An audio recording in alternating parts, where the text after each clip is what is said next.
I knew that if something was to go wrong during my visit, it would be nearly impossible to escape if my parents chose to make it that way.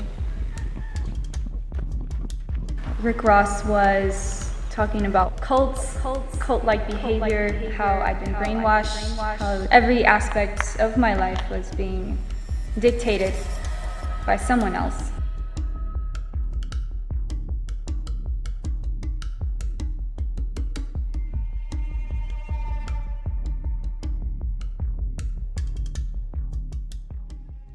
"21-year-old Tara Johnson from Austin, Texas, was a promising environmental science student in March of 2018 when she suddenly decided to leave it all and become an itinerant missionary. Her family's determination to stop her led to her imprisonment on a remote ranch in West Texas. Rick Ross, the notorious deprogrammer who is credited by some with having turned the Branch Davidian siege in Waco, Texas into a bloodbath, is alleged to have helped plot Tara's kidnapping and subsequent imprisonment. Ross and Tara's family then started a torturous deprogramming regime that was aimed at breaking Tara's will and forcing her into submission. But Tara undertook a harrowing escape on foot, in pajamas, without shoes, food, water, or sleep, in searing heat 60 miles from the nearest town. This is her story. Tara, what was life like at home before all this happened? There were problems in the relationship. This part's kind of hard for me to talk about. Craig would come home from work. He was tired, and he would have a drink. That drink would turn into more drinks. He would end up having too many, and he would get angry. Sometimes over just really small things.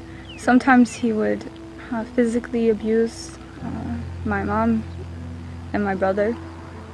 But fortunately, he never did that to me. Craig would always give me 3 swats on the rear with his leather belt when I'd done something wrong, so I don't consider that to be physical abuse. However, with my brother Chance, he would hit him 10 times or more. They would leave me with bruises and welts. I can only imagine what they did to my brother.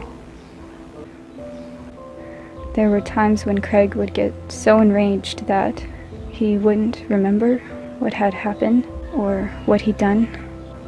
There were really good times, and then there were really bad times. My mom, Martha, I never really could talk to her about anything spiritual or anything about, what Jesus taught, especially when this increased tensions came.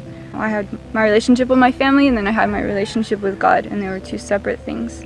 Craig would try to force me to change by belittling me, insulting me. He would spend hours doing so. So how did you come to learn about the community? I had a friend who had visited the community. One day he told me that he wanted to become a missionary, and he wanted to stop working for money and start working for God instead. I told him, he was acting ridiculously, and quite frankly, he was stupid. But he said, no, just, watch these video links. So I decided to give him a watch, and they inspired me to go back and reread what Jesus teaches. And that was a pivotal point in my life. Jesus says you cannot serve both God and money at the same time. I pondered that for a while, and then I decided that I would choose God, and I needed to serve God in some way. I considered the community, I considered Peace Corps, I considered other missionary teams. And I did a lot of research looking for who really was serving God in those other groups. In one way or another, they were doing it for the money. That was their purpose, that was how they operated. So that's why I started showing more interest in joining the community, because they were really the only group of people who were actually living out Jesus' message. The community to which Tara is referring calls itself Jesus Christians. They were founded in Australia in the 1970s by Dave and Cherry McKay. The group is famous for having taken the teachings of Jesus to an extreme, forsaking all private ownership, refusing to work for money, traveling the world preaching their gospel of living by faith in God and not in money. So Tara, how did your parents react to your decision? I knew that I wanted to drop out of school. I knew that I wanted to sell all my possessions. And I also knew that they would be very angry. I knew that I would need to keep it a secret from my parents because they would just try to force me into doing whatever they wanted me to do. I was 21 at the time, so I booked a bus ticket out to Mississippi where a team was at the time. And then I just left. I was hoping that my family would eventually come to accept my decision. I was definitely afraid. And how's life been in the community?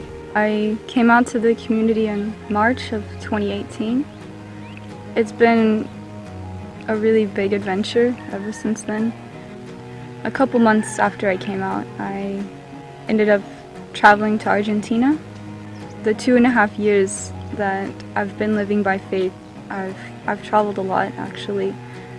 I've lived in Argentina, Kenya, Australia, and Mexico. I think I've learned a lot from my travel experiences. I spend most of my time video editing and street preaching, and in my spare time I like exercising and playing guitar. And what about your family? How did they react after you left? Craig was livid.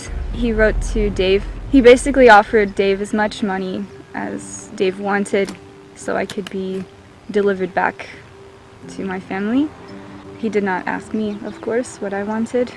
Martha, my mom, she was really emotional. I could not have a conversation with her that she would listen to without her begging me to come back. So I limited my contact with them to just emails every few weeks. Over time, I started noticing that my relationship with my family was improving via email, which made me really happy. I first heard about my brother's wedding in Kenya, and then I moved to Australia. It was early June. My brother's wedding was approaching. Martha had recently offered to buy me a plane ticket home, and because our relationship had improved, the community and I thought that my parents were trustworthy enough for me to go visit them. I was nervous, but I thought that the visit would be worth the risk. On June 17th, after 35 hours of travel with only 5 hours of sleep, Tara arrived back in Texas. When I arrived in Texas, I was pretty exhausted. When I met my parents at the airport, I was really excited. I hadn't seen them in over 2 years. So from San Antonio to my parents' ranch, it's about a 4-hour drive. Martha and I were we were chatting the whole time, just catching up.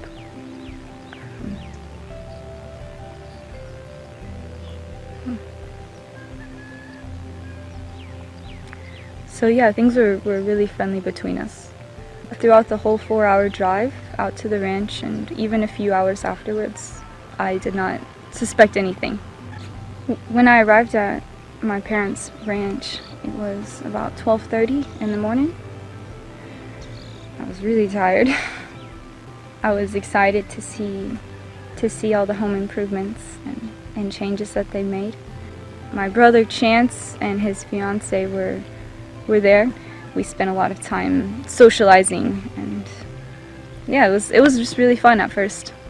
Were there no thoughts at all about what might await you? Not long after I arrived, I was reminded of the problems in the relationship. When Craig suddenly became angry at our family cat. So the cat made him mad, and he grabbed it and pinned it up against a nearby electric fence so it could be shocked. Made me sick inside. My parents' property is really remote. It's 2.5 hours southwest of San Angelo. The nearest small town is 60 miles away. and they live at the end of a 6-mile dirt driveway. I knew that if something was to go wrong during my visit, it would be nearly impossible to escape if my parents chose to make it that way. So when did you realize that something was wrong? I didn't really expect anything strange until I started asking if I could go to sleep. My dad, Craig, said, well, we have all day tomorrow to sleep. I said, well, I'm really tired. And he insisted that I stay up. But Martha excused him. She said that, oh, well, he's just excited. So I dismissed that, and she continued showing me around. Eventually, it was about 2 a.m. She agreed to let me take a shower. At my parents' place, they have a few housing locations.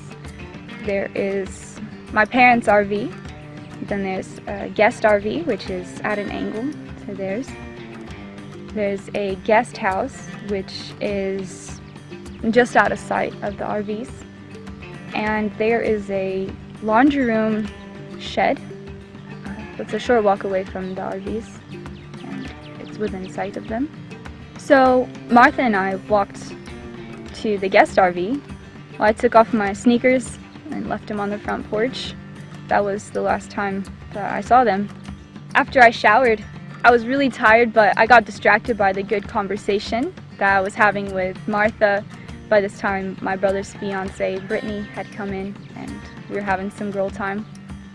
Craig and Chance came in to the guest RV around 3 a.m. Yeah, that's when things took a turn. And what happened then? Well, they sat down at the table with my mom, Brittany, and me. They were really serious. So I was like, oh, wow, that's weird. We're gonna have, a full-on family discussion at 3 a.m. in the...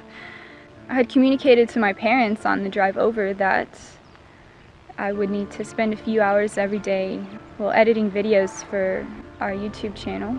When Craig sat down at the table, he told me that he was not happy with that. He said that everyone else had taken off work, so I should too. And I said, well, look, I really can't. After all, it was my full-time job. And that's when he demanded that I hand over my phone and my laptop. Normally, families would have a discussion, and they would be respectful of their young adult's career. But instead, my family decided to coerce me, to force me into giving up my own possessions. Craig told me that for 2 days, for 48 hours, I would be doing no work, and he demanded that I hand over my laptop and my cell phone. I was not in agreement with that. He kept insisting. Eventually, I said, okay, well, I won't do any work for 2 days. I just need to let others know. He said no. That's when he started repeating himself. He said, no phone, no laptop, no contact, no sleep. He chanted that for, about 15 times. Every time I tried to speak, he would cut me off, and I was really at a loss for what to do. I was not permitted to leave the table. Craig told me that I would not get any sleep. He said that we would sit at the table all night until I met that demand. So what was going through your mind at this time? Before I left Australia, I'd been told that if things turned sour with my parents, to act agreeable, then escape when I had the chance. I eventually handed over my phone and laptop and any chance of communication with the outside world. By that point, I was very isolated on a remote ranch in the middle of nowhere. In reality, Craig was not upset that I was to do a little bit of work. What he was really trying to do was to prevent me from communicating with anyone. I was hurt, and I was also really scared because I really trusted them, and they had violated that. My whole family and I were sitting at the table. They were trying to convince me to stop living by faith. Craig talked to me for a long time about how I needed to change. My brother Chance He would occasionally jump in and say how I needed to listen to Craig. Brittany would occasionally nod her head in agreement with Chance. She did seem uncomfortable with my parents' forceful methods. When did you learn that they were going to try and deprogram you? After I'd handed over my devices, Craig told me that a man named Rick Ross was staying next door in the guest house, and that I was to have a meeting with him in the morning. I would be kept up all night. I mean, it was pretty much, there wasn't many hours left in the night by that point. I knew who Rick Ross is. I knew of his intense persecution of the community in the past, and that he is a paid deprogrammer. My parents' plan was to deprive me of sleep and force me to speak with Rick Ross, so that way I would be converted, no longer working for God, but doing what they wanted me to do. I was really shocked when I found out that Rick Ross was next door. It was the ultimate betrayal. What did they do to pass the time while they kept you awake? After Craig and Chance finished giving me a good talking to, by this time it was about 4 a.m. After my parents had cut off my communication, they turned nice and wanted to go next door to their RV where we could spend more time talking. It was clear to me that I would not be getting any sleep. Well, my whole family and I, when we went over to my parents' RV and Martha started making coffee, then Craig pulled out his laptop and he wanted to show me his email communication with Dave and proceeded to go through each one, line by line, with me. I listened to him.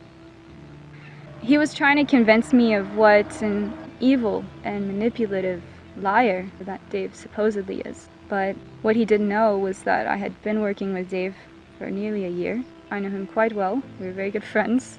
I'd often spoken with Dave about my relationship with Craig. Dave talked to me about how, often parents' discipline goes underappreciated. Dave encouraged me to see the good sides of my relationship with Craig, and despite things that had happened in the past, I found that very helpful. Craig pulled up the email correspondence between him and Dave. I saw, Craig's offer to buy me back. Dave told him that I was not a piece of property. Craig would frequently pause and ask me if I agreed with what he was saying, and of course I didn't. I wouldn't answer immediately. He just kept reading. Now, it's understandable that Craig and Martha would want their daughter to be successful and popular and all of the normal things that a parent wants for the children, and our lifestyle is not exactly consistent with that. So we have to learn how to get along with parents who are not entirely happy with what their sons and daughters are doing. But usually some kind of an amicable relationship gets worked out and things move forward. And, actually to this day, that's worked out with every single member except the ones whose parents have tried to work through cult busters like Rick Ross. These guys are professional family wreckers. They make a big profit out of causing division in families. I'd been telling my parents for hours that I was really tired and I just wanted to go to sleep. Eventually at 6 a.m., Craig finally agreed to let me go take a nap. I left my parents' RV and went over to the guest RV. On the way, I looked for my shoes and I could not find them. So I gave up, went inside. I went to the loo. I knew it was risky trying to slip out this second door, but I was feeling desperate. So I opened up the door and Craig was standing just a few feet away. So I made up a lame excuse about how I'd never tried opening that door before and pretended to enjoy the scenery a little bit. And then I headed back inside, went and laid down like, a good little captive. And a couple minutes later, my brother walked in, insisting on speaking with me. I did my best to try to ignore him, but he kept calling my name. I knew that I was not going to get any sleep, so I eventually agreed to speak with him. I left the bed and went to sit down at the table. He knew I tried to escape. He even asked me if I was going to steal a vehicle. I said no. He tried to convince me to not obey Jesus, and when I did not agree with him, he started to be more forceful, and he started to get angry. Ultimately, he said that I would either willingly speak with Rick Ross in the morning, I mean, after all, I was going to be forced to anyways, or my relationship with him would be over. I was really, really hurt by that. I told him that I would not willingly speak with Rick Ross. After that, he stormed out of the RV. And a couple minutes later, Martha walked in and sat with me. I was crying at the time because I was really upset. My brother and I, we spent a long time talking, so it was about 8 a.m. by this point. Martha was wanting to talk with me. I largely ignored her. When I refused to acknowledge her, she would repeat my name until I did. After nearly half an hour, she gave me permission to take a nap. So I went and laid down, but Craig walked in and demanded that I get up. I don't know if he'd been listening into our conversation. Craig had kept me up, my brother Chance had kept me up, my mom had kept me up, and now Craig came back in to keep me awake. And intermittently they would give me the option to sleep, but the next person would come in and take their shift to keep me awake before I could actually get any sleep. I told them I want to leave. I do not want to be here. Craig told me, well, you're not leaving. So I made a move to step past him and walk out the door. And that's when my parents decided to physically restrain me. Martha grabbed my arm. Craig stepped between me and the door to prevent me from leaving. I told them that they were holding me against my will. Their home had become a prison. Craig ordered me to sit at the table. I really didn't have any choice by that point, so I sat at the table. When did Rick Ross turn up? It was about 8:30 by this time.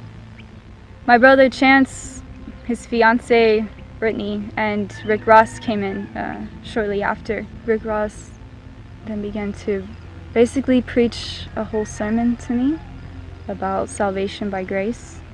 He made sure to explain to me at length his self-proclaimed expertise. He also made sure to insult Dave.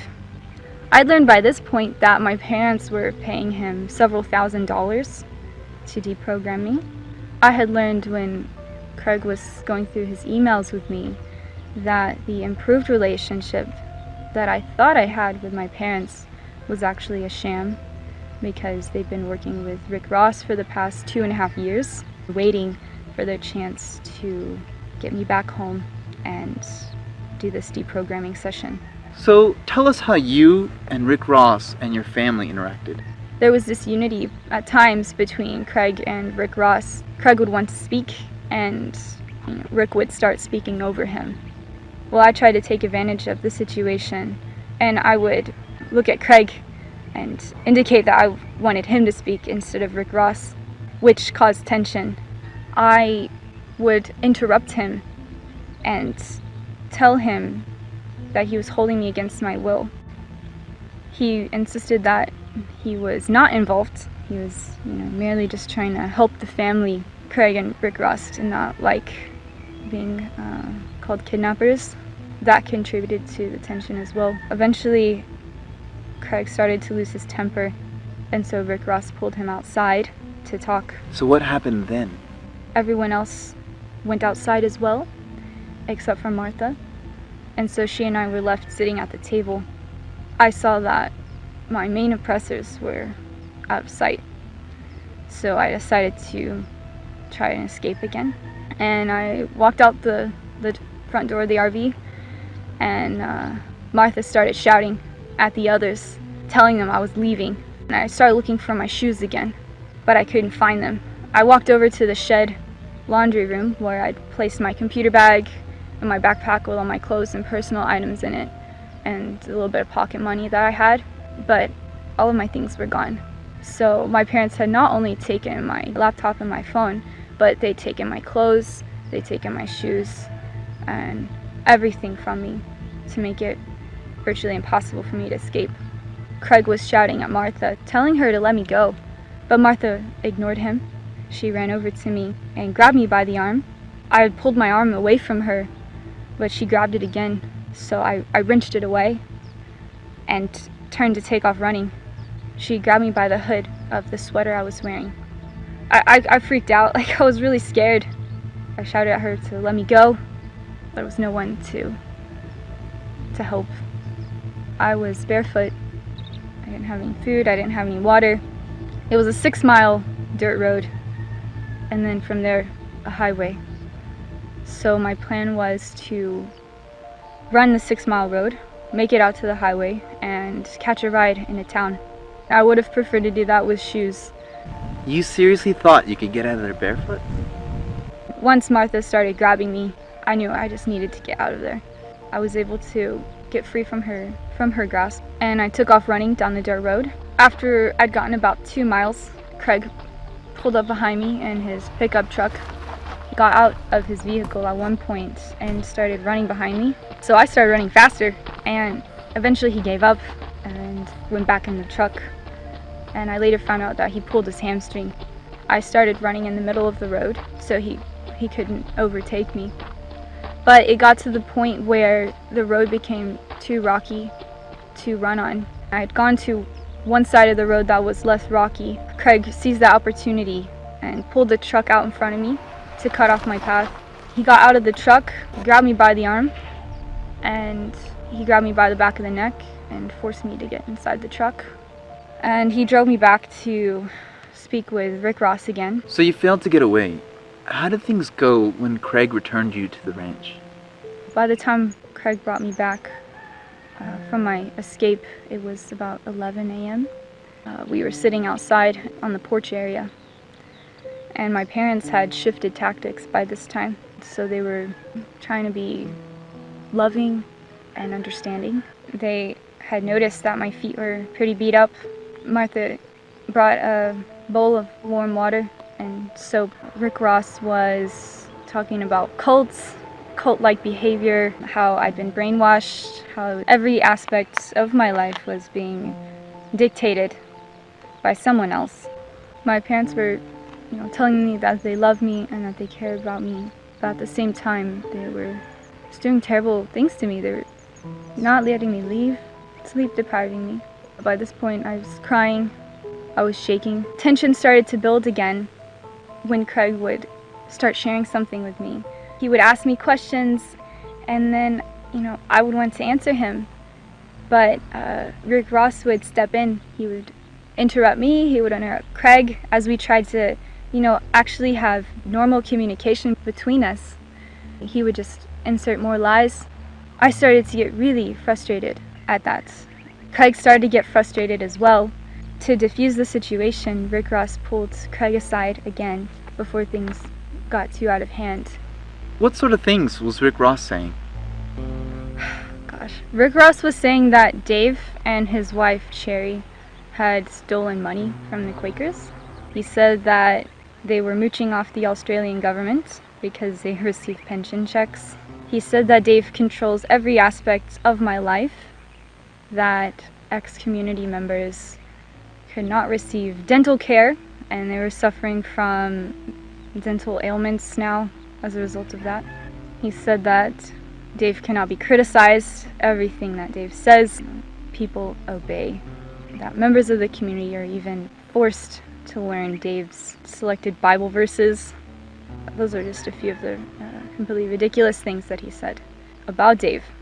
It seems to me that Rick Ross has a personal hatred for Dave because he was making outrageous claims without having any rational evidence to back those up. So here you were, with just you and your mother again, alone. What happened next? When Craig and Rick Ross stepped away, I decided that this would be a really good opportunity to try and make an escape. I started looking for my shoes again. I knew that it was time for me to go. It was about 12 p.m.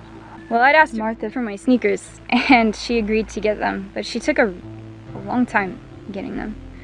And when she finally came back, she instead brought back a clunky pair of rubber boots that she'd bought me, and a pair of socks. So I put the socks on over my bandaged feet. I had several large blisters On the bottoms of my feet, 2 of them were large blood blisters. They were bigger than quarters. My feet were pretty bandaged up. I put the socks on and the boots on. Unfortunately, they were a good fit. She went over and started talking with Craig and Rick Ross. I guess she didn't think I would get very far in the rubber boots. So they knew you were going to try and escape again. How did they react? Well, after I put the rubber boots on, I said, I want to leave. Craig had heard that, and he said, well, we're going to take you into town and bring all your stuff. Well, I started thinking, well, I'm not going to stick around waiting for them. And then I took off walking down the driveway, and they didn't stop me. I was limping pretty badly because of the blisters on the bottoms of my feet. I thought, well, it's 6 miles to the highway, so I started jogging. I made it about 4 miles, and I'd been listening for my parents' truck because I did not want to be brought back again. The truck suddenly pulled up behind me. It came up so quickly and so quietly that I hadn't heard it. So I started running in the middle of the road again. I wanted to run for as long as I could, and I had intended on running to the gates the entire distance. Well, the sun was high, it was hot. By this point I was really thirsty. I hadn't eaten, I hadn't slept, and so I started to feel a little bit dizzy. And what did the truck do? As I ran, the truck kept following me. My brother Chance was driving, and Martha was in the passenger seat. He rolled down the window to start cursing at me. He said I was a f***. I kept running. Eventually I got too tired, so I started walking. Martha used that opportunity to get out of the vehicle and walk next to me. Craig had stayed behind, along with Rick Ross and Brittany, my brother's fiance. Rick Ross. He's one of the most ruthless deprogrammers in the world. Rick has never let go of the idea that torture is the best way to deprogram someone. He was invited by the Communist Party to lecture in China on how to control dissidents. Now, this is a country where they literally torture and kill tens of thousands of political dissidents every year. That's the kind of person Rick Ross is. So you only have to look at what was happening there at the Johnson's Ranch to know that even though Rick was keeping himself out of sight, it was his modus operandi. It was his idea to deprive Tara of sleep. Rick was found guilty of kidnapping a number of years ago, and he was hit with a multi-million-dollar settlement. Since that time, on his website and in a book that he's written, he claims that he no longer forcefully deprograms adult converts. He admits that he still uses force on underage children if he has the permission of their parents. Back to Tara and her mother, walking down the 6-mile dirt driveway. I just started to get more frustrated with her incessant questions. She offered to buy me things. She offered to take me traveling wherever I wanted. Basically, she tried to buy me back, but I wasn't interested.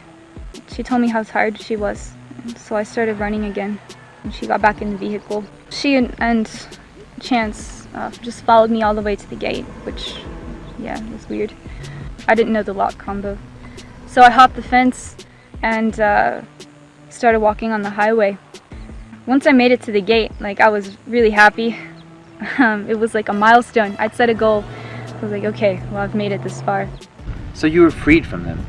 To my surprise, she and Chance continued following me. It was really hot. By this time, it was about 100 degrees. I was limping pretty badly. My feet were really hurting. And I was fairly confident that, a young woman would be able to get a ride into town. My brother, I was motioning for them to stop, and he was motioning them to keep driving. There were a few cars who actually did pull over, and I told them, I said, please help me. My parents are holding me against my will. I'm 23 years old. Please call the police. And nobody wanted to get involved. Martha spoke over me. She said that she was my mother, and so the cars kept driving. My mom and my brother were working together to prevent anyone from helping me. All those hours in the heat, did you get any water? I'd been walking/running for a few hours, I was very thirsty. Chance had rolled down the window and offered me water. So I approached the truck and he told me that I could not have any water unless I went back. I kept walking.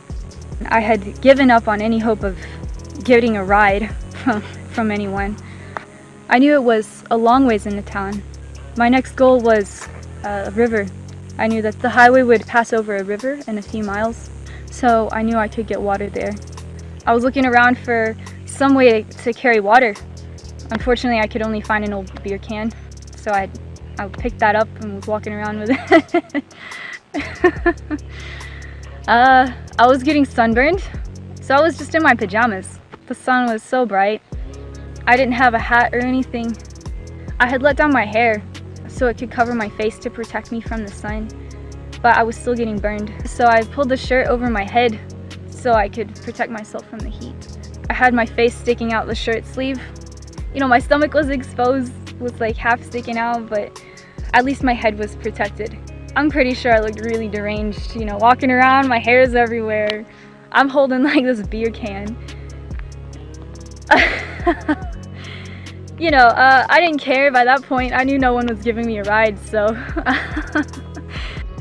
People have died in those kinds of conditions without water, yet you were hoping to complete the entire 60 miles in blistered feet? I finally saw Border Patrol. My parents' property is not far from the US-Mexican border. There's a lot of Border Patrol that frequently patrol the area. By the time I'd met up with the Border Patrol, I had traveled about 13 miles on foot. I flagged him down. When I saw that he was stopping, I chucked the beer can aside and put my shirt on properly. Straight away, he asked me for my ID, which fortunately I had on me. I explained to him the situation that, you know, I was being held captive by my parents. My only escape option was to head out on foot, and that they decided just to follow me. He told me that he really couldn't get involved because it wasn't his jurisdiction. So he contacted the local sheriff. So what happened while you waited for the sheriff? We were pulled over on the side of the road. My legs were really hurting. I had blisters from my barefoot run earlier, and I'd gotten a fresh set of blisters from the rubber boots. I also had really bad muscle cramps in my legs, probably from being dehydrated. Fortunately, the Border Patrol had water, and he let me drink as much as I wanted. And eventually he let me sit inside of his vehicle. As I was sitting inside the vehicle, Martha came over and started pestering me. I tried going to sleep, but she started chanting my name over and over again until I did respond. She was trying to keep me awake still. I was waiting for the sheriff for about 2 hours. The Border Patrol said that the sheriff was just taking too long. I had told him that I would like a ride into town. He offered to take me to a small gas station and restaurant. I was about halfway there. And how did your family react to that? My mom, my brother approached me. They said that I could have all of my stuff back. They said they would pay for a flight out of there the following day if I was to go back with them. And then they made sure to add that our relationship would be over if I didn't accept the offer. I really wasn't buying that. The officer, he was buying into what my parents were saying, which shocked me because, you know, I told him how they were holding me against my will. For some reason, he just saw it as a family disagreement. Nevertheless, the officer took me to the restaurant, and well, half an hour later we arrived there and waited for the sheriff. I had no money, I didn't have anything on me. He was kind enough to buy me a hamburger. This was the first time I'd eaten in about a day, and it was really nice of him to do that for me, even though I hadn't asked. As I was eating the hamburger, a nice waitress came up and introduced herself. Her name is Melissa. She offered me a place to stay. She said that I could stay with her, her husband, and her 4 kids for as long as I wanted, which was really sweet. And she also just so happened to live in the town that I needed to get to, so I had a place to stay. Melissa agreed to take me to her apartment after she got off work. Did the sheriff ever turn up? When the sheriff showed up at around 7 p.m., he took my contact details and asked me what happened. He found Melissa and took her details down as well. and then he left, and so did the Border Patrol officer. So I hung out at the restaurant with Melissa until closing time. Melissa also let me use her phone, so that's how I was able to contact the community and tell them a bit about what happened. We made plans for a couple of people to drive from Arizona through the night to Texas. While they were driving, they didn't have any phone service, so I contacted a good friend of mine in the community named Leo, and I told him what happened as well. The last message we received from Tara was at the airport when she met up with her parents, and everything seemed to be fine up until that point. But we expected to hear from her again when she arrived at the ranch. We didn't get that message, and as the hours went on, we became deeply concerned for her safety. So once we got the call from her, letting us know that she was with Melissa, we were very relieved. But we didn't know if Tara's parents would try to influence Melissa. We didn't want to take that risk, and so I booked a hotel room for Tara. As the night continued, the Border Patrol officer returned, and he spoke privately with Melissa. Also, my mom had started texting Melissa's phone, and I'm pretty sure it was because the sheriff gave my mom Melissa's phone number. There was a possibility the sheriff and the Border Patrol were working together with my parents, and that they would possibly manipulate Melissa into helping to force me to go back to my parents. Leo and I made plans that I would go with Melissa to her apartment, but then secretly slip away and stay the night at a hotel instead. Melissa and I left the restaurant at about 9:30 p.m. and we made the half-hour drive to her apartment, where shortly after I was able to slip away. The hotel was 2 miles away from her home, and I walked and jogged there. It was really painful. I arrived at the hotel safely at 11:20 p.m. I took off the rubber boots, and my socks were bloodstained from the blisters. After I took the shoes off, I couldn't walk, and I ended up crawling on all fours to head to the restroom. 2 friends of mine from the community came and picked me up at 11 a.m. the next morning, and they drove me back to Arizona, where I was able to be safe. A team from Arizona drove through the night to pick up Tara the next morning around 11 a.m. at the hotel. They left immediately after picking her up because we couldn't risk running into Tara's family again. Tara is now back in the Jesus Christian community, safe from her parents and Rick Ross.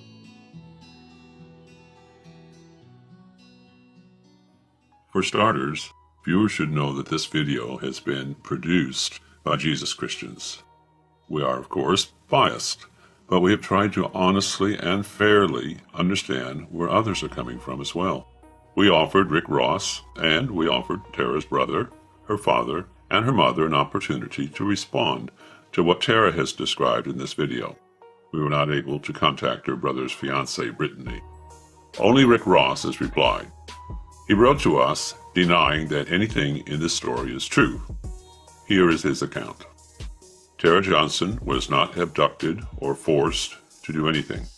The day after her arrival, Tara abruptly left her family's home rather than stay and discuss her parents' concerns regarding the control that you, that's me, exercise over her life. No one did anything to imprison Tara. Her family implored her to stay and talk, but Tara chose to leave, which her family sadly accepted. Well, many years ago, I was more or less at this same place with Rick Ross. It was his lies against our truth. At that time, I tried to argue with him. I tried to defend myself, to get justice, but it only brought me down to his level spiritually. I have since learned that we Christians and we lovers of truth all over the world need to recognize and accept that we live in a sinful world. An unjust world, what Christian theologians call a fallen world. Only God can bring us out of this. All of our political efforts to bring about justice just get us more tangled in injustice. What Rick Ross is doing, what Tara's family has done, is not so unusual. It reflects the natural attitude anyone would have to Jesus and his band of ruffians if they turned up in the world today. Jesus and his first followers dared to say that they had an allegiance to a higher power than any political power on earth. They refused to bow to the god of money. They turned their noses up at religious respectability. They were indeed politically dangerous. But today, the entire church world has become drunk on respectability. This has blinded us to the one whom we claim to be following. Consequently, the powers of darkness have been more or less given full rein. Evil runs rampant, while so-called Christians self-righteously wring their hands over things like the increase in gay sex. On both sides of the political spectrum, there is little more than lies and deceit. Some are more clever than others, but they are all destined to lead the world closer and closer to destruction, environmentally, morally, and spiritually. As true followers of Jesus Christ, let us stop worrying about changing the Craig Johnsons, the Rick Rosses, the Donald Trumps, the Xi Jinpings, and the Vladimir Putins of the world. Let's get busy changing ourselves. There's only one hope for the world, and that's Jesus Christ, the literal Son of the Creator of the universe. I'm talking about the real Jesus, not some churchy counterfeit. I'm talking about the Jesus of the New Testament, the Jesus of the four Gospels, the Jesus of the Sermon on the Mount. What Tara endured in just 24 hours at the hands of her family and Rick Ross is child's play compared to what hundreds of thousands of people are suffering in communist China every day. Ironically, most of those people are not even professing Christians. But God sees what's going on.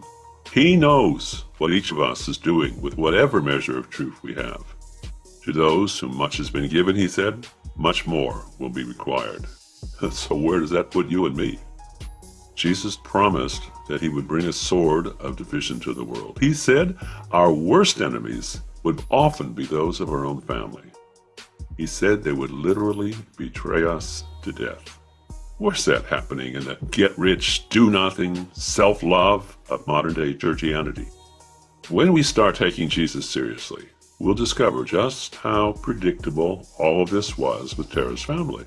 Yes, they have their problems, and Rick Ross has his problems. Heck, Donald Trump has his too, and so does Xi Jinping.